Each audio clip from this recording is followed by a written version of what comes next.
저는 서울 대진고등학교에서 영어교사로 재직 중인 안성환이라고 합니다. 오늘 배움수 프로젝트 교사 포럼 이제 좌장 역할을 맡게 됐는데요.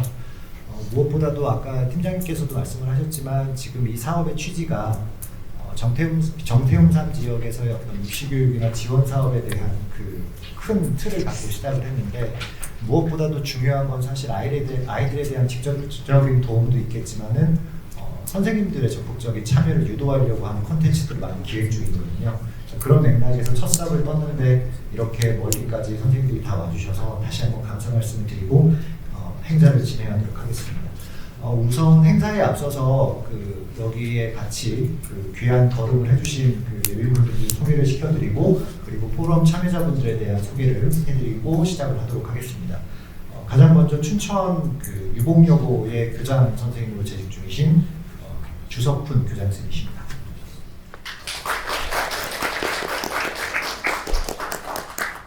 그리고 지금 에듀프라자 대표로 지금 재직 중이신 조미정 선생님입니다.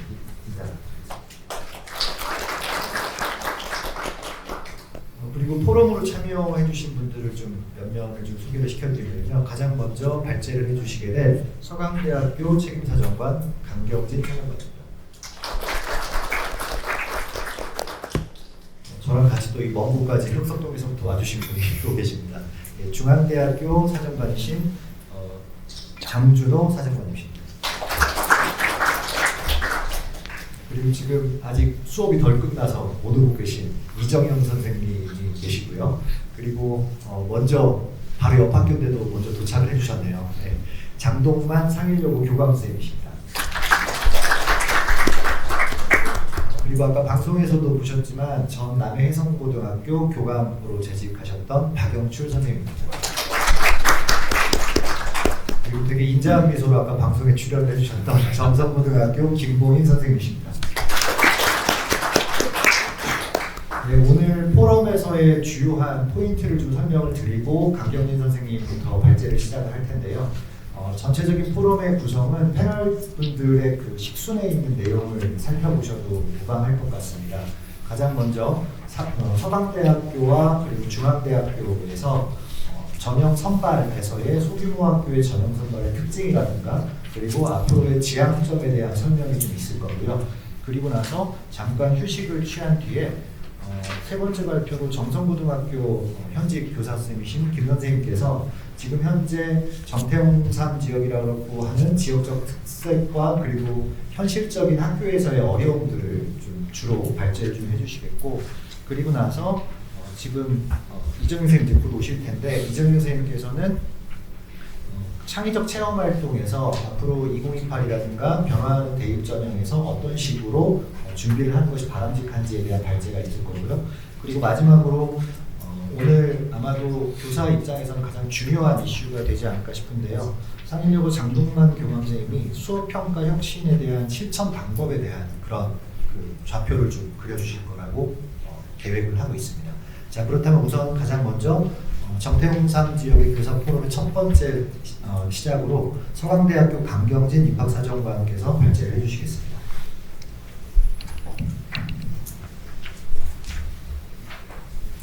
네, 다시 한번 인사드리겠습니다. 서강대학교 강경진 입학사정관입니다. 반갑습니다. 여기 참여하려고 결정을 하고 나서 주제를 들었는데 너무 어려운 얘기더라고요. 소규모 학교 출신 학생들의 종합전형 학불사례 특징, 그다음 이제 학교 지역에 대한 소규모 학교 지역에 대한 서류평가 방향 공유인데, 준비를 좀 하다가도 좀 이제 계속 막혔던 부분 중에 하나가 서강대학교가 아무래도 이제 서울에 있는 대학 중에 규모가 그렇게 크지 않은 편에 속하다 보니까 이 정태홍산 지역에 저도 꾸준히 오기도 했지만 실질적으로 지원이 그렇게 많지 않은 상황이었어요. 그러다 보니까 이제 그 사례들을 하나씩 가지고 이야기하기보다는 대학에서 이제 오랫동안 입시를 하는 입장에서 어떤 이야기들을 조금 드리고, 또 지금 앞으로 가야 되는 부분에 있어서 대학 입장에서 들을 수 있는 말들을 좀 드리는 정도에서 저희가 좀 준비를 해서 왔습니다. 네, 입시 방향성인데 이제 좀 약간 큰 이야기부터 좀 하고 가려고 합니다. 이게 다 알고 계신 이야기예요. 2019년도에 발표했던 대입제도 공정화 강화 방안인데, 잘 아시다시피 이 공정화 강화 방안이 아직도 유효하게 대학 입시에서 영향을 크게 미치고 있습니다. 그러면 이제 이거를 여전히 지금 외면하기는 어려운데 약간의 변화의 조짐은 보이고 있고 또 2028 학년도가 됐을 때 거기에 따라서 이제 좀 달라지는 부분들이 발생을 할 거라고 생각하는데 그럼에도 불구하고 이 속에서 어떠한 이제 또 내용들을 찾아야 되는지 그 부분을 좀 말씀드리고자 하는데 실제로 그렇습니다. 뭐냐면 이게 22학년도에 저렇게 빨간색이 칠해져 있는데요. 22학년도가 언제 저 대입 설계가 대학들이 언제 했냐면 2020년 3월에 입력을 한 건데 앞서 말씀드렸던 대입 공정화 강화 방안 자체가 2019년에 발표된 내용이지 않습니까? 그때 그걸 보고 대학들이 이제 설계해서 넣었을 때 서울에 있는 주요대들 그리고 뭐 16개 대학 그리고 이제 수도권 대학들은 정시 비율을 늘려왔지만 실상 보시면 아시겠지만 해마다 계속 내려갈수록 정시 비율이 떨어지고 있는 상황인데 그 이면 속에는 결국은 교육부의 의도는 정시 전체의 판을 키우려고 했었던지 모르겠어요. 공정화 강화 방안 이름으로 어떻게 보면 정시 전체의 판을 키우려고 했는지 모르겠지만 실상은 그러진 못하고 서울에 있는 대학만 정시가 늘고 지방에 있는 대학들은 정시가 줄어드는 효과가 발생했는데 그 상황 속에서 이제 아이러니한 부분들은 이 아래쪽에 있는 내용들일 것 같아요.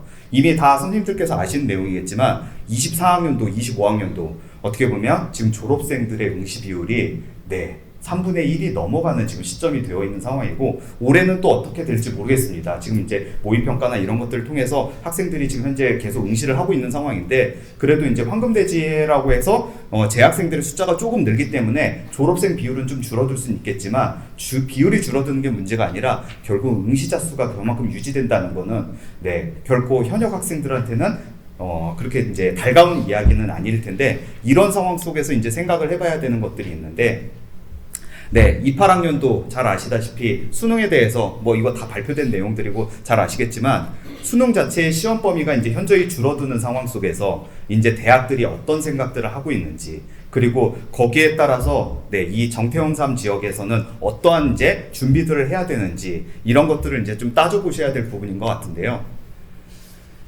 올해 초에 어떻게 보면 이런 기사가 났었습니다. 주요 대학 정시 비중 현 고1부터 40% 이하 줄어들 수도 있다. 어떻게 보면 앞서 말씀드린 2019년에 발표했던 대입 공정화 강화 방안이 이제는 물러서는 거 아니야? 그 이제 조금은 이제 여러 가지 것들이 변화될 수 있지 않을까라고 생각을 해서 어떻게 보면 이런 기사들이 나왔지만 그래서 이제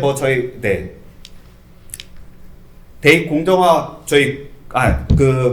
대학들이 이제 지금 현재 수행하고 있는 고교기여대학 지원사업에서 저 자율공모 사업이라는 이름으로 여기에 이제 선정된 대학들은 30%까지 줄여주겠다라고 했지만 결과는 이미 알고 계실 겁니다. 실상은 여기 이제 해당되는 세 개 학교 동국대, 서울대, 한양대 어떻게 보면 저 세 개 대학은 이제는 정시 40%가 아니라 30%까지 줄일 수 있는 대학이 되긴 했습니다만 전체적인 비중에 있어서 그 규모가 그럼 현저히 많이 줄어들 것이냐 그렇게 이제 의미를 부여하기는 어려운 상황이죠. 그런다고 한다면 여전히 서울에 있는 대학들의 정시 비중은 높은 상황인 거고 그 가운데서 정시 비중이 높다는 거는 다시금 얘기했을 때 지금 현재 이 정태영선 지역 학생들이 정시로 잘 가라 이런 얘기를 드리는 게 아닙니다.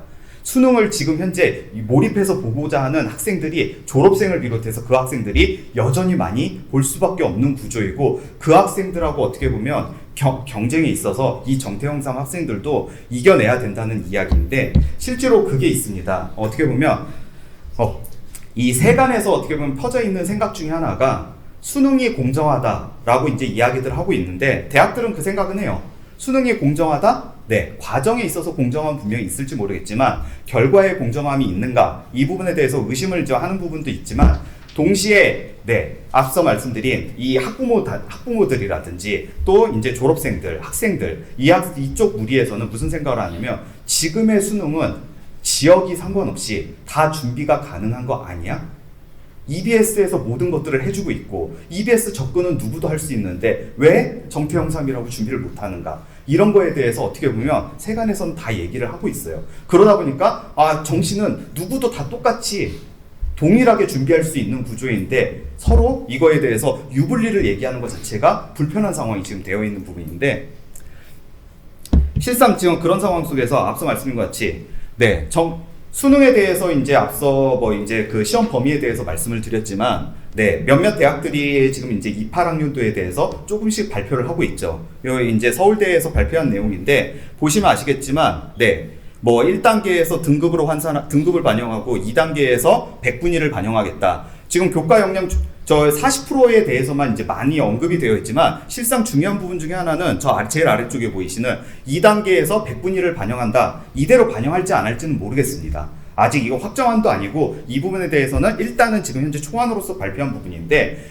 지금 현재 잘 아시다시피 표준 점수, 그 다음 100분위, 등급 이렇게 있을 때 가장 어떻게 보면 그 변별력이 있어서 가장 낮은 게 등급이에요. 왜냐면 등급은 9등급 체계이지 않습니까? 그 다음 이제 변별력이 낮은 게 100분위이고 변별력이 가장 높은 척도는 표준 점수인데 그 표준 점수를 버리고 100분위로 가겠다는 거는 서울대 같은 경우는 지금 현재 정시에 있어서 28학년도에 수능의 영향력을 줄이겠다라고 얘기를 했던 부분이고 동시에 이 교과 역량평가 소위 해서 학종 서류평가 같은 저런 형태를 정성평가를 통해서 영향력을 발휘하겠다라고 했지만 실질적으로 수능에 대해서 좀 고민해 볼 부분은 있는 거고 그 다음 이 페이지에서 보이시는 페이지는 네, 건국대학교입니다. 건국대는 이미 학교 홈페이지에다 28학년도 계획에 대해서 발표를 했어요. 보시면 수능 위주 전형에서 수능 80%, 그 다음 학생부 정성 20% 이렇게 덧대겠다라고 했는데 이제 이전보다도 어떻게 보면 수능에 대해서 영향력이 좀 많이 줄어들었을까라고 생각하지만 수능 80%는 절대 무시 못하는 숫자이고 거기에 이제 학생들이 덧대서 생각해야 되는 거는 소위 해서 정성평가에 대해서 어떻게 이제 끌고 갈 것이냐 학생들이 이제 여기까지도 생각을 해줘야 되는 부분이기 때문에 이쪽 지역에 있는 학생들도 어떻게 보면 네, 학생부도 준비를 해야 되겠지만 수능도 이제 놓치지 않고 준비해야 되는 부분들이 있는데 이 말씀을 드린 이면 속에는 이게 있습니다. 이거는 작년에 저희 대학이 몇몇 대학하고 공동연구를 했을 때 나왔던 부분이긴 합니다만 여기 보이시는 것 같이 몇 가지의 주안점이 있었어요. 그리고 저 주안점들은 대학들의 의견만 있는 게 아니었습니다. 전국에 있는 학교 선생님들, 교사분들의 어떻게 보면 그 의견도 같이 내포되어 있었는데 지금 위에 보시면 자 교과 전형에서 정성평가의 도입이 필요하다 이런 얘기들이 있었고 면접들도 지금 현재 대학마다 있으면 좋겠다 없어도 되지 않은가 많은 고민들을 하고 있는 상황이고요. 그 다음 밑에 수능 전형에서는 학생부 정성평가가 됐든 정량평가가 됐든 기존과 같이 수능 100이 아니라 뭔가 덧대어지는 것들을 이야기를 하고 있습니다. 그 다음 뭐 이제 그 밑에 수능 점수, 표준 점수 활용 뭐 이런 부분들은 이제 차치하고서라도 제일 밑에 있는 부분 중에 하나가 바로 수능 최저예요. 그러니까 수능 최저, 교과에서 도입 필요성이 있고 학종에서도 학종 취지가 있지만 필요성들도 있다라고 되어 있는데 지금 기존에 서울에 있는 소위 얘기해서 16개 대학을 비롯한 서울에 있는 소재 대학들이 수능 최저 없이 학생부 종합전형을 생각보다 규모 크게 운영을 해왔습니다.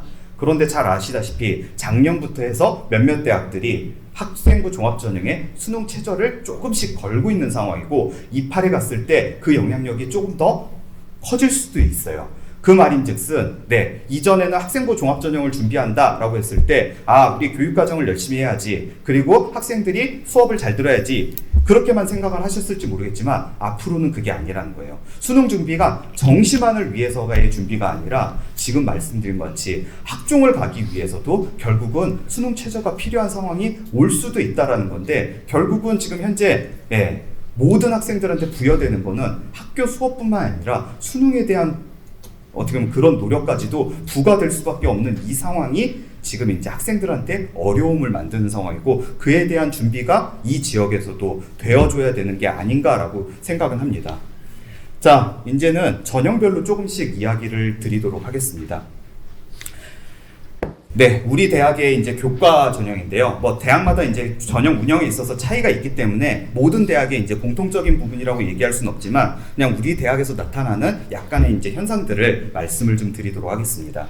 지금 보이시는 것 같이 서강대학교가 뭐 180명 뽑는다 이게 중요한 게 아니라 오른쪽 위쪽에 보시면 아시겠지만 수능 최저가 있습니다. 세 영역 각 3등급이라고 되어 있는데 소위 얘기해서 상위권 대학이라고 언급되는 학교 중에 저희 서강대학교가 가장 낮은 최저를 갖고 있는데 뭐 최저가 낮다고 해서 학생들이 지금 현재 맞추기 쉽냐 어렵냐 이걸 따지기보다는 대학마다 또 생각하셔야 되는 부분이 있습니다. 어떤 대학들은 이 지원 자격에 있어서 졸업생까지 열어둔 학교가 있을 거고요. 서강대 입장에서는 보시면 아시겠지만 지금 현재 졸 예자만 저희는 받고 있는 대학이에요. 그러니까 졸업 예정자 입장에서는 수능 최저 맞추는 게 그렇게 쉽지는 않다라고 대학들도 이제 판단하는 부분이 있어서 낮다고 해서 지금 현재 현역 학생들한테 낮은 게 아니라는 것까지도 한 번쯤은 이제 생각해 볼 필요가 있는데요. 보이시는 것 같이 교과 전형에 있어서 지금 현재 몇 년간에 놓고 봤을 때 서강대 입장에서는 원서 접수 경쟁률이 계속 올라가고 있는 상황입니다. 어떻게 보면 일반고 학생들, 왜냐하면 교과 전형은 지금 이제 적어도 목표가 일반고 학생들의 이제 입학이고 합격이기 때문에 이 학생들이 주로 지원하고 있는데 지금 우리 대학 입장에서는 몇 년째 이 경쟁률이 좀 올라가고 있는 상황이어서 이거를 이제 역으로 생각을 해봤을 때 이렇게 지원이 어딘가 늘었으면 어딘가 줄 수밖에 없다라는 건데 그 부분까지 좀 생각을 해서 이제 봐야 될 부분이 있지만 그건 뒤에 가서 말씀을 드리도록 하겠습니다. 보시는 바와 같이 교과 전형에 있어서 지금 현재 경쟁률이 계속 늘어나고 있는 상황이었고 지금 학생들의 지금 수능 최저 충족률을 보시게 되면 평균적으로 해마다 보시면 아시겠지만 한 70% 정도의 수준을 지금 이제 유지는 하고 있습니다. 어떻게 보면 뭐 많은 학생들이 저희도 맞추기를 바라는 거고 그리고 이 수능 최저를 통해서 걸러내는 게 그러니까 교과 전형은 교과에 의해서 모든 것들이 좀 좌지우지 돼야지 수능 최저에 의해서 좌지우지 되는 거를 대학 입장에서 그렇게 달가워하진 않습니다. 그래서 이제 적정 수준 이상이 수능 최저를 맞출 수 있게를 저희는 이제 희망하고 이렇게 이제 준비는 하고 있는 상황인데 자 그렇게 해서 입시 결과가 막 이렇게 나왔다라는 부분은 그냥 결과론적인 부분을 보셔야 되겠지만 더 중요하게 생각하는 부분은 이겁니다. 이게 뭐냐면 지금 현재 여기 정선, 태백, 영월, 삼척 서강대학교에 작년에 지원했던 학생들의 지금 숫자입니다. 11명이 지원을 했습니다. 그리고 그 중에서 6명이 최저를 맞췄고 그 중에 지금 현재 합격이 1명이 됐던 상황인데요. 최저 충족률로 놓고 보면 54.5% 정도인데 여기서 이제 좀 생각해 봐야 될 부분들이 있습니다. 저 못 맞췄던 친구들을 딱 봤을 때 좀 안타까운 부분들이 좀 존재하고 있는데 못 맞췄던 친구들의 공통점이 있어요. 수학이 다 최저를 못 맞추는 수준이에요. 그러니까 저희가 세계영역 박람인데 결국은 저 학생들이 다 1등급 대 학생이었음에도 불구하고 수학이 3등급에 미치지 못하는 상황이고 그거는 뭐 차치하고서라도 몇몇 자연계열에 지원하는 학생들은 소위 얘기해서 요새 사탐론이라고 이야기하지 않습니까? 사탐론을 준비했던 친구들도 있는데 사탐에서 4등급, 5등급이 나오는 상황이 발생을 해요. 그럼 그런 것들을 봤을 때 안타까운 거예요. 뭔가 학생들이 지금 이 수능에 대해서 너무 간과하고 있고 또 쉽게 생각한 이게 지금 뭐 준비의 문제인지 학생들이 그냥 이제 어떻게 보면 이 접근성의 문제인지 이런 것들이 좀 생각되지만 실질적으로 여기서 조금 더 능력을 발휘했을 때 더 좋은 입시 결과도 나올 수 있는 부분인데 교과 전형에 있어서 수능 최저가 중요하다라는 거 이 부분도 생각해야 되겠지만 동시에 이건 이걸로 끝이 아닙니다. 교과 전형으로 끝이 아니라 앞서 말씀드린 것 같이 학생부 종합 전형에서 앞으로 최저가 조금 더 걸릴 수 있는 확률들이 높아지고 있다라는 측면에서는 수능 최저에 대한 부분을 절대 간과하지는 말으셨으면 좋겠다라는 측면에서 말씀을 드리고자 했던 겁니다. 그 다음 학생부 종합 이전에 정시부터 좀 말씀을 드릴 텐데요. 정시에 있어서 뭐 나군다군 선발하고 이게 중요한 게 아니라 지금 저희 대학 입장에서는 보시는 바와 같이 특별 전형을 운영을 하고 있습니다. 지금 현재 정태영삼 지역이 농어촌 지역으로 분류되고 있고 또 개중에는 기초생활 보장 대상자도 지원을 할 수 있는 입장이기 때문에 어떻게 보면 지금 현재 몇몇 대학들이 정시에서 소위 얘기해서 정원의 학생들을 선발을 많이 하고 있고 그 학생들을 같은 경우 그래도 정시에서 기회가 좀 되는 부분들이 존재할 수 있다라고 생각은 하는데 이게 지금 학생부 그 수능 전형의 그 일반 전형의 지금 현재 입시 결과입니다. 지금 점수가 몇 점이고 학과별로 몇 점이냐 이게 지금 중요한 게 아니라 서강대의 입장에서 놓고 봤을 때 전체적인 점수 구성이 490점대 후반에서 500점대 초반인데 이건 어디가 입시 결과에도 나와 있지만 이 소위 얘기해서 농어촌 학생 전형 같은 경우 50%컷, 70%컷이 그 점수 대비했을 때 10점 이상은 이제 낮게 형성되고 실질적으로 50%컷, 70%컷이 되게 이제 또이또이하게 붙어 있는 것 같지만 커트라인은 그보다는 조금 더 떨어지는 상황들이 만들어지는데 어떻게 보면 이 전형들도 학생들한테 기회가 될 수 있다라고 생각하지만 냉정하게 말씀드려서 작년에 이 4개 정태영삼 지역의 4개 지역에서 저희 서강대학교에 지원한 학생은 1명밖에 되질 않았어요. 그런다고 한다면 지금 정시 접근성 자체가 상당히 지금 현재 낮은 상황이기 때문에 수능에 대해서 그만큼 지금 강점이 없는 부분이고, 이 부분에 대해서 어느 정도는, 왜냐하면 결국은 수능 체제를 못 맞추는 부분부터 여기까지 다 좀 이어지는 부분들이 있다라고 생각돼서 약간의 이제 수능에 대한 이야기들을 조금 이제 드렸습니다. 자, 이제부터는 학생부 종합전형을 이야기를 드릴 텐데요. 네, 저희 서강대 입장에서는 지금 보시는 바와 같이 뭐 학종 일반 기회균형 해가지고 학생들의 이제 선발들을 하고 있는 상황이고, 네, 지금 보시는 바와 같이 면접 없이 수능 최저 없이 운영은 하고 있습니다. 근데 제가 아까 말씀드린 것 같이 2028학년도에서 저희가 여전히 수능 최저 없이 갈 수 있을 것인가, 이거에 대한 솔직히 고민도 되고 걱정도 있어요. 그래서 일부를 걸어야 되는가 말아야 되는가. 우리 대학이 이렇게 고민한다는 거는 결국은 우리 대학하고 같이 경쟁하는 대학들도 지금 고민하고 있을 거고, 그러한 모습을 보여준 게 몇몇 대학들이 전형을 분리하면서 수능 최저를 하나씩 걸어놓은 부분들이라는 것들을 한 번쯤은 이제 생각해 봐 주셨으면 좋겠다라는 거고요. 그 다음 기회균형 관련해서 이제 좀 말씀을 드리겠습니다. 네, 작년에 저희 이 학생부 종합전형 기회균형 선발에 학생들이 많이 지원했던 상황이고, 서강대 입장에서도 이 전형을 되게 중요하게 생각을 하고 있어요. 자, 여기 이제 보시는 것 같이 뭐 국가보훈대상자, 농어촌, 기초생활보장, 장애인, 자립지원, 북한 이탈 주민 등 이렇게 돼 있는데, 지금 보시는 것 같이 농어촌 학생으로서 지원한 친구도 있고 기초생활보장 대상자로 지원한 친구들도 있었던 상황인데, 문제는 그렇습니다. 특별 전형이라고 해서 무조건 쉬울까? 이게 이제 가장 큰 관건이에요. 보시는 바와 같이 네, 학생부 종합 일반, 그리고 학생부 종합 기회균형, 학생부 종합 서강가치가 있는데, 학생부 종합 일반하고 기회균형만 좀 설명을 드리면 원서 접수 경쟁률이 어떠신가요? 똑같죠. 15대 1 정도, 14대 1 정도 되고 있고, 지금 현재 실질 경쟁률이, 최종 경쟁률이라고 얘기하는 게 6대 1 근방이에요. 그렇죠. 그러면 두 개 전형에서 왜 그럼 서강대 입장에서는 실질 경쟁률이 저렇게 떨어지느냐? 이 전형은 수능 최저가 없습니다. 면접도 없기 때문에 결국은 지원한 학생들이 모두 충원 대상자예요. 충원 대상자인 상황에서 저렇게까지 경쟁률이 떨어진 거는 결국은 충원의 효과입니다.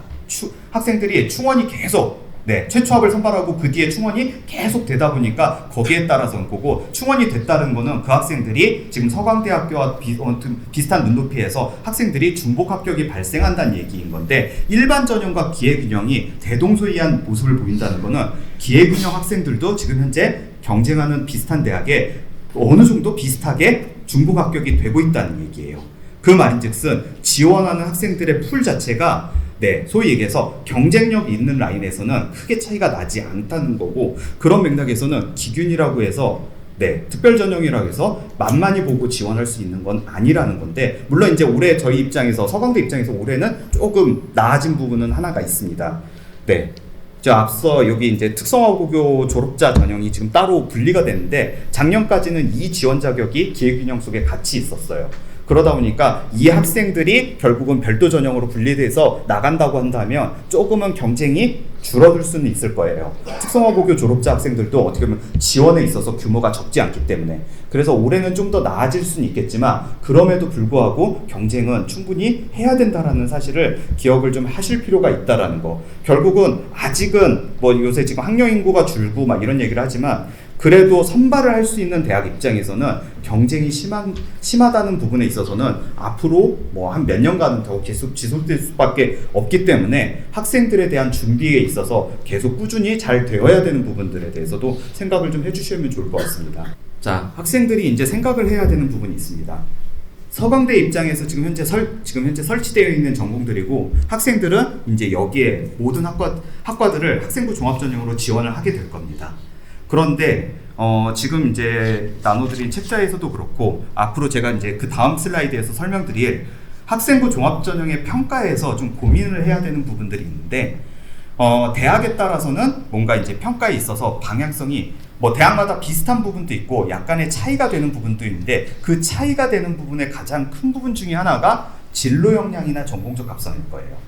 그런데 그거를 따지는 대학과 따지지 않는 대학이 있는데, 따지지 않는 대학이라 할지라도 지원한 학생들은 그게 더 유리하다고 생각하고 그게 또 방향성이라고 생각하다 보니까 거기에 많이 집중해서 지원하는 양태들이 나타나게 되고, 그러다 보니까 몇몇 학과들이 전공적 합성이 뚜렷하게 나타나는지 접근성이 쉽다라고 생각하는 학과들은 경쟁이 항상 두드러지게 나타나는 그런 양태들이 나타나는데요. 대표적인 게 그렇습니다. 여기 보이시는 것 같이 자연계열인데, 자연계열 같은 경우 항상 해마다 경쟁이 심한 학과가 있어요.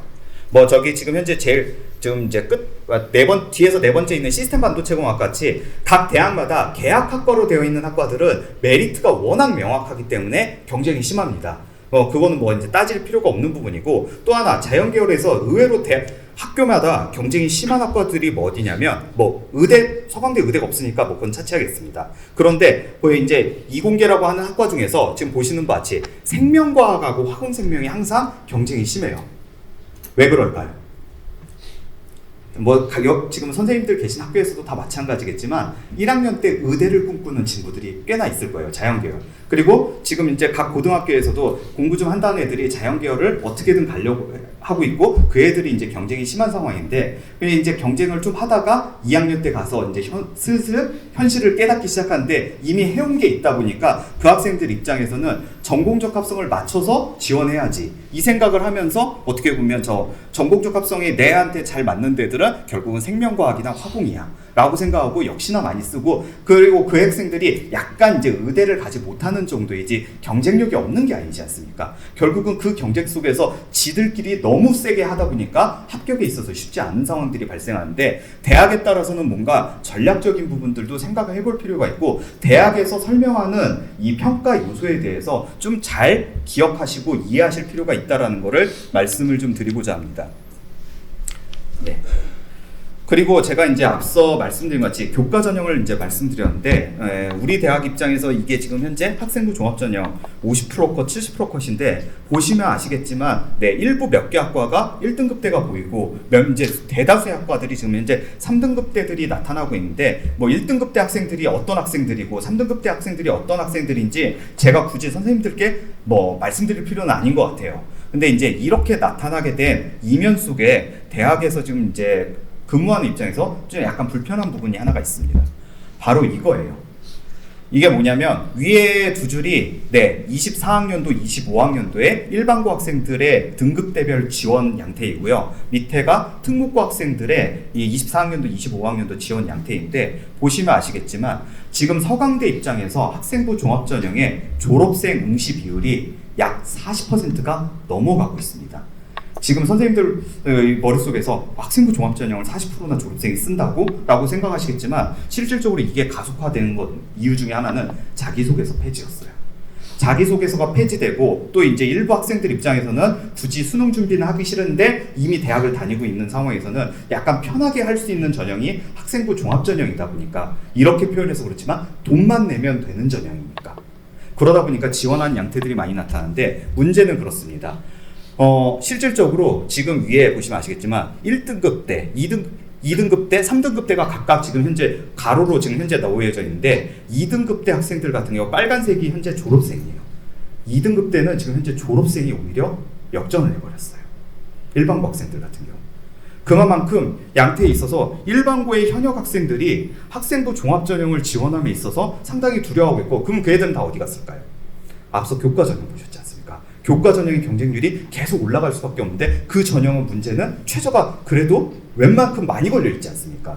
그러니까 지금 학생들이 어려운 길을 또 가고 있는 상황이다 보니까 이제 수능에서도 경쟁력이 있냐 없냐를 따져야 되지만, 또 학생부에서 경쟁력이 있냐 없냐를 따지는 입장에서 지금 학생들이 어려운 길을 가고 있다는 게 지금 약간 슬픈 이야기고, 대학 입장에서도 이걸 어떻게든 해소를 하고 싶은데 그게 지금 현재 길이 잘 안 보이다 보니까 어려움이 있는데, 문제는 이팔에 갔을 때 이게 그럼 달라질 수 있을까? 이게 지금 현재 가장 큰 문제점 중에 하나라는 거에 대해서 기억을 좀 해주시면 좋을 것 같고, 자, 이제 서류평가에 대해서 이야기를 드리도록 하겠습니다. 이거는 뭐 서강대의 기준이긴 합니다. 보시는 것 같이 학업 역량 50%, 공동체 역량 50%, 20%, 성장 가능성 30%인데, 지금 여기 그 옆에 세부 항목에 대해서 지금 이제 세부 평가에서 나와 있지만, 서강대학교 입장에서는 다른 대학에는 있는데 우리 대학에 없는 게 있습니다. 이미 이제 서강대학교를 좀 관심 있게 보셨다면 아시는 부분이겠지만, 진로 역량, 전공적 합성이라는 단어를 두고 있지는 않습니다. 물론 이제 대학에 따라서 이제 생각이 있어서 그런 부분이 있을 텐데 서강대학교는 워낙에 이제 장점 자체가 다전공이 잘 되어 있는 학생들이고 대학에 와서도 학생들이 꿈이 바뀌는 학생들이 워낙에 많다 보니까 우리 대학 입장에서는 굳이 가둬둘 필요가 없다 보니까 그렇게 이제 하고는 있는데 이거를 그냥 어떤 관점에서 봐야 되는지 이게 중요한 부분인데요. 네. 지금 가운데 서강대학교가 있고 좌우에 A라는 대학과 B라는 대학이 있습니다. A라는 대학과 B라는 대학을 보시게 되면 왼쪽 루트를 보시게 되면 학업 역량, 진로 역량, 공동체 역량 B라는 대학도 학업 역량, 진로 역량, 공동체 역량인데 지금 웬만한 주요 대학들이 그리고 웬만한 대학들이 어떻게 보면 학업 역량, 진로 역량, 공동체 역량을 평가 요소로 많이 두고 있을 거예요. 그런데 그 대학들이 그 진로 역량 옆에 각각 자기주도 역량과 성장 역량이라는 걸 두고 있는데 도대체 그럼 저거는 왜 두었을까?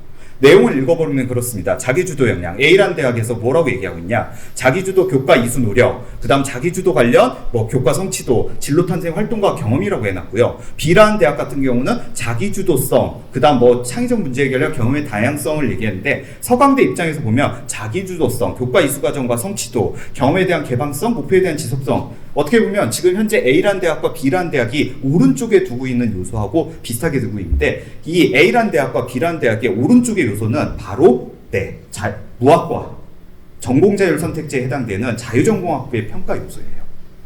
서강대 입장에서는 바로 그 요소를 다른 대학에서 얘기하는 자유전공학부의 평가 요소를 모든 학과에 저희 서강대학교는 적용하고 있는 대학인데 이런 대학 같은 경우는 약간의 학생들한테 요구하는 부분이 다를 수 있다는 건데 그게 그런다고 해서 대학별로 엄청나게 크게 다르냐? 관점의 차이가 있다는 건데 그 부분을 조금은 기억하실 필요가 있으실 것 같아요. 자, 서강대학교에서 얘기하는 성장 가능성이 이렇습니다. 자기주도성, 교과 이수 과정과 성취도, 경험에 대한 개방성, 목표에 대한 지속성인데 각각의 의미가 뭐냐면 자, 서강대 입장에서 봤을 때 그랬습니다. 전공적 합성을 갖기 위한 노력 중요할까요? 안 중요할까요? 모르시겠죠? 자, 스스로 목표를 설정하고 적절한 전략을 선택하여 계획을 수립하고 실행하는 태도라고 되어 있습니다. 학생들이 지금 현재 고등학교에서 진로 활동하고 있지 않습니까? 그러면 대학은 그거를 응원해 줘야 되는 거 아닌가요? 학생들이 진로를 찾기 위한 노력, 조의는 중요하다고 생각해요. 그게 동기부여가 되는 거고 그래야 학생들이 계속 공부를 끝까지 이어갈 수 있는 원동력이 된다고 생각하는데 자, 목표를 결국은 진로를 정한다는 것 자체부터가 목표를 설정하는 거고 거기에 따라서 학생들이 과목 선택하는 것들도 전략인 거고 수행평가하는 것도 전략인 거고 그것이 이제 어떻게 보면 거기에 따른 노력들이 필요한 건데 서강대 입장에서 자, 목표를 결정하는 거는 중요하다고 했지만 그 목표가 전공하고 맞냐라고는 묻지는 않았어요. 바로 관점의 차이라는 게 그겁니다. 목표를 정하려고 노력하는 행위 자체는 중요한 거고 그게 고등학교에서 지금 하는 부분이지만 우리 대학 입장에서는 그게 전공과 맞냐 안 맞냐만 따지지 않는다는 거예요. 목표를 갖고자 하는 행위가 잘못됐다 이런 얘기를 하는 게 아닙니다. 그리고 그 옆에 보이시는 교과 이수 과정과 성취도, 고교내 개설 과목에 대한 선택 과정 및 교과 이수 과정에서 얻은 결과라고 되어 있는데 저건 무슨 얘기냐? 아, 진로 전공 지금 이제 지원하는 전공과 과목이 맞냐 안 맞냐를 따지는 거 아니겠냐라고 물으시지만 실상 그게 아니라 학교마다 과목을 개설할 수 있는 여건들이 다르지 않습니까? 조금 더 어려운 과목들도 있었을 거고, 조금 더 쉬운 과목들도 있었을 거고, 조금 더 이수자 수가 적은 과목도 있었을 거고, 많은 과목들도 있었을 텐데, 어떻게 보면 이수자 수가 적은 과목을 선택하면 거기에 따라서 구조적으로 성적을 좀 덜 받을 수밖에 없는 구조, 대학에서 인정하고 고려하겠다. 만일 네가 좀 더 이수자 수가 많은 과목을 선택했다면 좋은 성취를 계속 유지해야 되는 거 아니야? 라는 그런 도전적인 부분에 대해서 이야기를 하는 거예요. 전공과 맞는 과목을 들었냐 안 들었냐를 따지는 게 아니라 지금 고등학생들한테 요구되는 태도 중에 하나인 부분인 거죠. 그리고 그 옆에 보이시는 경험에 대한 개방성 같은 경우는 학교 교육의 다양한 영역에 열린 마음으로 참여하고 활동하면서 얻은 성장 과정이라고 되어 있는데 서강대 입장에서는 그 생각이에요.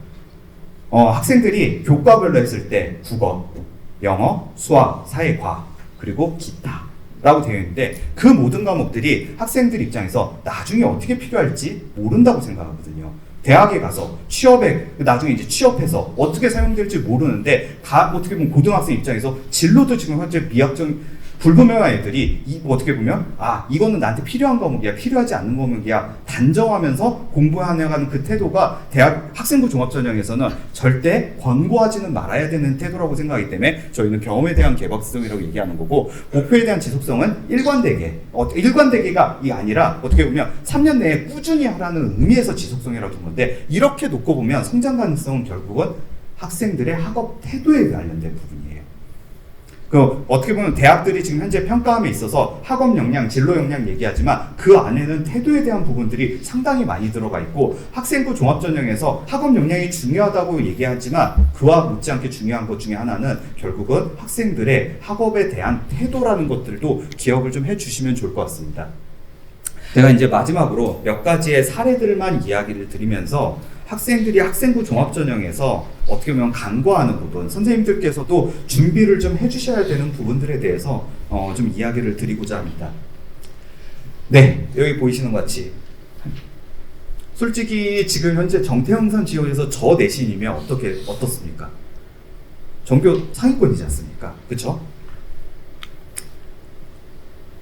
네, 보이시는 바와 같이 아까 말씀드린 것 같이 기타 과목 보시면 아시겠지만 솔직히 학생들이 조금만 노력을 해주면 저렇게까지 떨어지긴 쉽지 않을 거예요. 그런데 지금 보시는 것 같이 딱 등급이 잘 나올 수 있는 과목들 위주로 잘 되어 있는 것도 알겠지만 실질적으로 저렇게 기타 과목이나 이런 것들이 안 되는 부분들, 그러니까 학생들, 왜냐하면 대학에 따라서는 그렇습니다. 어떤 대학은 뭐 국영수 사과, 어떤 대학은 국영수 과, 어떤 대학은 국영수 사과 이렇게 반영한 대학들은 기타 과목들을 교과전에서 반영하지 않는 상황이 되는데, 이 학생이 만약 교과전을 준비하는 입장이었다면 뭐 인정할 수밖에 없을 수도 있겠어요. 근데 이제 지금 현재 잘 아시겠지만 교과전형에서 전과목 반영하는 대학들도 늘고 있는 거 아시고 계실 텐데, 저런 학생들이 지금은 소위 얘기해서 학생부 위주 전형, 교과전형뿐만 아니라 종합전형에서도 자리를 좀 내기만 하는데 생각보다 쉽지 않을 수 있다는 것들을 말씀을 드리고요. 또 하나 이런 것도 있습니다. 네, 지금 보이시는 것 같이 이 학생 과목을 이제 일부 발췌를 했습니다만 이 학생 역시도 1등급 대학생입니다. 자, 근데 보이시는 것 같이 물리 2가 돼 있는데 A 100% 과목이고요. 실질적으로는 A 100%니까 여러 가지를 좀 생각해 볼 수 있는 상황이지만 보시는 바와 같이 앞에서 1등급, 2등급 그렇게 잘 나오다가 지금 현재 저기 생명과학 3등급 나온 거는 이제 이수자 수가 적은 부분도 있는데 보시면 아시겠지만 그래도 원점수가 괜찮은 편이에요. 이수자 수가 적고 원점수가 이제 괜찮은 편이니까 저거는 이제 약간 구조적으로 어려움이 있을 수도 있겠다라고 생각은 하지만, 저 아래쪽에 보시면 물리학 2 같은 경우 평균 점수가 90점인데 이 학생 81점으로 A예요. 그러면 무슨 생각이 드세요? 만약 저게 공동교육 과정이었다면? 있는지 모르겠지만 그런다고 한다면 실질적으로 학생에 따라서 눈에 보이는 것만 열심히 하고 뭔가 이제 등급에 있어서 A만 받으면 됐지라고 생각할지 모르겠지만, 학생부 종합전형에서는 결국은 어느 순간 뭔가 흥이 되는 부분들이 보이기 시작하면 저런 것들을 좋은 평가를 주지를 못하는데 학생들이 너무 간과할 수도 있는 부분이고, 이건 선생님의 노력은 아니겠지만 학생들한테 주지시켜야 되는 부분일 수도 있다라고 생각은 하고 있습니다. 그 다음은 여기 보이시는 것 같이 이 학생 같은 경우 보시면 3학년, 이게 저희 이제 서류평가 시스템에서 보이는 상황인데, 이 학생 같은 경우 지금 보이시는 것 같이 3학년 1학기까지 성적이 있고 3학년 2학기가 없는 상태에서 내신 등급 괜찮은 편이고 이제 기타 과목 아까 그거 준할 수 있다고 생각하지만, 정확히 얘기하면 이 학생은 졸업생이에요. 근데 졸업생인데 어떻게 했냐? 보시는 것 같이 대학에 따라서는 3학년 2학기를 보지 않는 대학이 있을 수도 있어요. 근데 우리 대학 입장에서는 3학년 2학기가 들어오면 다 봅니다. 진로 선택 과목을 죄다, 왜냐면 등급이 없다는 건 진로 선택 과목으로 지금 3학년 2학기를 꽉 가득히 채운 거고, 보시면 아시겠지만 아래쪽에 C, B 이 정도까지는 지금 나오지는 말았어야 될 학생인데 아예 과감히 3학년 2학기는 진로 선택이니까 난 버려도 돼. 솔직히 졸업생 입장에서 앞서 말씀드린 것같이 지금 현재 졸업생의 지원 비율이 40%쯤 된다는데, 그 졸업생들이 왜 입시에서 학생부 종합전형에서 좋은 결과를 받지 못하느냐? 끝까지 열심히 해야 되는 거거든요. 앞서 저희 지금 현재 성장 가능성에서 뭐라고 했냐? 지속성이라고 말씀드렸지 않습니까? 끝까지 꾸준히 해줘야 되는데 이런 것들을 학생들이 너무 쉽게 간과하고 있고 대학들이 안 볼 거라고 생각한다는 거, 그런 부분들이 가장 어려운, 어떻게 보면 학생들한테 지금 미처 지금 현재 이런 것들은 선생님과 학생들 간에 서로 이제 놓친 상황에서 대학한테 어떻게 보면 이거를 왜 안 뽑아줬나요? 얘기하는데 솔직히 이런 얘기를 되게 드리는 게 어려운 얘기인 거예요. 자, 그 다음 또 하나가 더 있습니다. 이 부분은 선생님들께서도 조금은 고민해 주셔야 되는 부분입니다. 지금 어떻게 보면 제가 드릴 수 있는 마지막 부분인데, 보시는 바와 같이 봉사활동, 대학들이 지금 현재 학교 봉사밖에 없는 상황이지 않습니까? 그럼 대학들이 봉사활동 볼까요, 안 볼까요? 별로 의미를 안 둔다? 이런 얘기들 많이 들으실 수 있어요. 그런데 남들 하는 만큼은 해야 된다, 이 생각을 좀 해봐야 되는 거 아니겠습니까? 지금 보시는 것 같이 어떤 모집 단위에 평균적으로 졸 예자에 지금 현재 보면 평균 그 봉사활동 시간이 58시간 정도 돼요. 그런데 이 친구 몇 시간인가요? 12시간. 그럼 이제 저희 입장에서 그 생각이 듭니다. 이 학교는 봉사활동을 준비를 안 해줬을까? 학생부 종합을 지원하는 입장에서 이것도 생각을 하면서, 아니면 얘가 공부하겠다고 아예 안 했을까? 여러 가지 생각들을 하는데 어찌됐건 지금 전자가 됐든 후자가 됐든 별로 좋은 메시지는 아니에요. 물론 이것 때문에 떨어진다는 아니겠지만 이런 것들이 쌓였을 때 학생한테 좋은 점수가 가지 못하는 상황들이 발생하는 거고, 물론 이제 저기 보이신 것 같이 뭐 대학에 따라서 최고치는 고등학교에 따라서 200시간씩 하고 그런 학교들도 있습니다만 그런 걸 요구하는 게 아닙니다. 어떻게 보면 다른 고등학교들이 어느 정도를 하고 있는지, 그 정도의 수준에서 같이 맞추려고 노력하고, 그게 지금 봉사활동 자체가 의미가 어떤 부분이냐라고 했을 때, 결국은 지금 고등학교 교육이 전인교육을 지향하는 입장에서 학생들한테 봉사활동을 하게 함으로써 남들하고 서로 나눠야 된다라는 거를 이제 교육시킨다는 측면에서 이 학교는 너무 그걸 간과하는 거 아니야? 이 학생은 간과하는 거 아니야? 라는 거를 이제 대학 입장에서 생각할 수밖에 없는데, 그게 공동체 역량이라는 평가 요소를 갖고 있기 때문에 그래요. 어떻게 보면 공동체 역량이 약간은 변별력이 떨어지는 요소일 수는 있겠지만, 그럼에도 불구하고 그거를 항목을 지우지 않고 두 대학들이 두고 있는 이면 속에는 그게 학생들한테 지향점이 돼야 되고, 그걸 위해서 노력을 해줘야 된다는 것까지도 기억을 해주시면 좋을 것 같습니다. 오늘 이 자리에서 제가 이제 특별하게 평가의 사례 이런 것까지는 세세하게 말씀드리기보다는 짧은 시간이기 때문에 몇 가지의 메시지들을 드리고, 앞으로 지금 현재 대학들의 변화에 대해서 말씀을 드리면서, 거기에 따라서 이제 뒤에 이제 말씀하신 선생님들께서 여러 가지 이제 교육 과정들에 따라서 어떻게 준비를 하고 이런 것들이 덧대어지는지 의미가 될 것 같습니다. 저는 여기까지 하도록 하겠습니다. 감사합니다. 오병 이어 같은 멤버였습니다.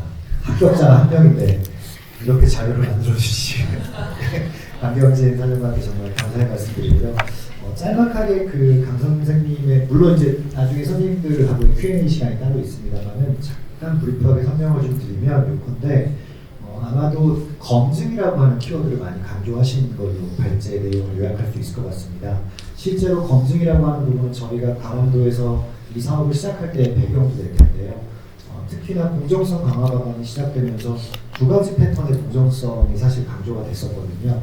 절차적 상황에서의 대입 입시의 공정성이 있다면, 실질적으로 어떻게 보면은 조금 더 타당할 수 있는 부분에서의 공정성, 그러니까 학생부 종합전형에서의 공정성이었을 텐데, 과거에 지금 물론 정태영상도 비슷하긴 하지만 제가 많이 대비해서 봤었던 내용들은 주로 종합전형이라고 하는 부분이 생기면서 학생들로 하여금 학습량이라든가 이런 검증할 수 있는 부분에서의 이격이 조금 더 심해진 부분이 분명 강원에서도 나타났다고 생각이 듭니다. 그런 맥락에서 대학들이 구체적으로 이제는 무전공이라든가 이런 부분까지 들어오기 시작하면서 단순하게 진로 역량이 아니라 학업 역량이라고 하는 부분을 강조하는 과정에서 지금 서강대학교가 이런 고민을 하고 있다라고 저는 이해를 했고요. 실제 종합전형에서의 유형을 보면 학업 역량과 진로 역량이 같이 공존하는 대학들도 있지만, 서울대나 아니면 대표적인 경우가 연세대학교나 아니면 건국대학교나 강원대학교가 그런 케이스가 되겠죠. 그러면 진로에 대한 부분이 그 과정에서 더블 카운팅이 되는 부분들도 분명히 있을 수 있거든요. 그럼에도 불구하고 어떤 학교는 학업 역량과 성장 가능성 내지는 탐구라고 하는 부분을 강조함으로써 학업은 학업에서 끝나고, 그리고 탐구하는 과정에서의 질적인 부분을 도모하는 서울대형 혹은 서강대형과 같은 종합전형이 존재하게 된다는 겁니다. 어쨌든 두 개 대학은 입학이 되게 되면 면접이라든가 이런 부분을 통해서 학생을 검증하려고 계속해서 노력을 할 거기 때문에, 단순하게 수능에 뿐만 아니라 학생들에 대한 학업 역량을 조금 더 학업량이라든가 어떤 학생들이 실제 깊게 탐구할 수 있는 부분들을 강조를 하는 걸로 저는 이해를 했습니다. 잘 이해했기를 바랍니다. 이해를 제가 제대로 못했습니다. Q&A 시간에 말씀 주시고요.